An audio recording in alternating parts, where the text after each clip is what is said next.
बिस्मिल्लाहिर्रहमानिर्रहीम। अस्सलाम वालेकुम व्यूअर्स। आज हम बनाने जा रहे हैं नमक पारे। ये बरसात के मौसम में बहुत ही अच्छे लगते हैं। आप इनको शाम की चाय के साथ इंजॉय करें या बच्चों को लंच बॉक्स में दे सकते हैं। वैसे भी हल्की फुल्की भूख में आप इनको इस्तेमाल कर सकते हैं। तो इसके बनाने के लिए हमने एक बाउल में 1 कप मैदा ले लिया है। मैदे को आपने छान के लेना है।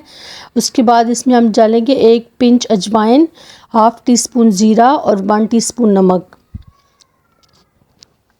ये डाल के आपने इसको अच्छी तरह से मिक्स कर लेना है मैदे में।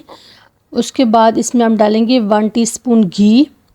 घी की जगह आप ऑयल भी ले सकते हैं, लेकिन घी से इसका फ्लेवर अच्छा होता है। इसको आपने अच्छी तरह से मिक्स कर लेना है। अच्छी तरह से मिक्स कर लेने के बाद आपने इसमें नीम गर्म पानी डाल देना है, यानी कि रूम टेम्परेचर आपका पानी होना चाहिए, ठंडा यख नहीं होना चाहिए। इसको आपने थोड़ा थोड़ा पानी डालते हुए इसको मिक्स कर लेना है। और इसको अच्छी तरह से मिक्स कर लेने के बाद आपने इसकी एक डो बना लेनी है, जैसे ही हम नॉर्मल रोटी के लिए आटा गूंथते हैं बिल्कुल इसी तरह से।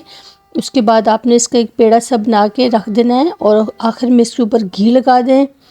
घी लगा के अच्छी तरह से सारे के ऊपर लगा दें और इसको कवर करके आप 5 से 7 मिनट के लिए रूम टेम्परेचर पे रख दें। जैसे ही आपका आटा सेट हो तो आपने इसको चेक कर लेना है। 5 मिनट के बाद देखिए ये आटा हमारा अच्छे से सेट हो गया है। तो इसके हम 2 पेड़े बना लेंगे। एक को हम कवर करके रख देंगे और एक से हम एक रोटी बना लेंगे। जैसे रोटी बनाते हैं नॉर्मल, उसी तरह हमने पेड़ा बनाना है इसका। आटा ना आपका ज़्यादा सख्त होना चाहिए ना ज़्यादा नरम होना चाहिए। जो हम समोसों के लिए बनाते हैं आटा वो हमारा सख्त होता है, लेकिन ये नॉर्मल होना चाहिए हमारा, इतना ज़्यादा सख्त नहीं होना चाहिए। इसका एक हम दरमियाने साइज़ का पेड़ा ले लेंगे। आटा मैदा आपने डस्ट कर लेना है और पेड़े को गोलाई में बना लेना है। रोटी से थोड़ा सा बड़ा पेड़ा होगा, जैसे हम नॉर्मल रोटी के लिए बनाते हैं इससे थोड़ा सा बड़ा पेड़ा बनाना है। बनाने के बाद आपने इसकी रोटी बना लेनी है जैसे रोटियां बनाते हैं, लेकिन इसका साइज़ थोड़ा सा मोटा रखना है। नॉर्मल रोटी हमारी थोड़ी सी पतली होती है, जो समोसे के लिए बनाते हैं वो उससे भी ज़्यादा पतली होती है, लेकिन इसको हमने थोड़ा सा मोटा बनाना है, आम रोटी से ज़्यादा इस तरह की होनी चाहिए कंसिस्टेंसी इसकी। इसके बाद आपने इसकी कटिंग कर लेनी है। आप इसकी कटर से भी कटिंग कर सकते हैं और छुरी से भी, जिस साइज़ की आपको मर्ज़ी पसंद हो। स्नैक्स की साइज़ केक बना लें, इस तरह बना लें, जो शेप आपको पसंद हो आप वही बना लें।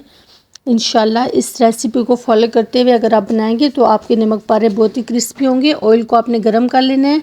अच्छी तरह से गरम कर लेने के बाद इसका फ्लेम मीडियम रख के एक एक करके आप इसमें डाल देना है और इसको आप फ्लेम बिल्कुल हाई नहीं करना। एक एक डालने के बाद आप इसको हिलाते हुए पका लें। जब इनका कलर गोल्डन ब्राउन हो जाए तो आपने इनको निकाल लेना है। इनको पलटने की ज़रूरत नहीं है क्योंकि ये घी इतना ज़्यादा है कि इसमें ये डिप हो गए हैं।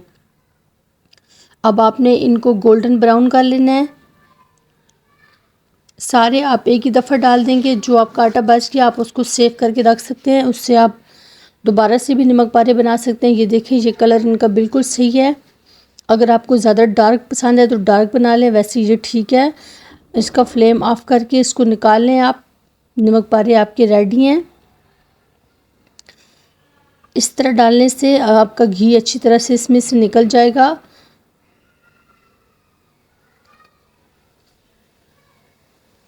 इसको आप प्लेट में निकाल लें और ठंडा कर लें। ये देखिए कितने ज़बरदस्त हमारे क्रिस्पी नमक पारे रेडी हैं। आप इनको शाम की चाय के साथ इंजॉय करें। आप इनको बना के रख भी सकते हैं, ये ख़राब नहीं होते हैं।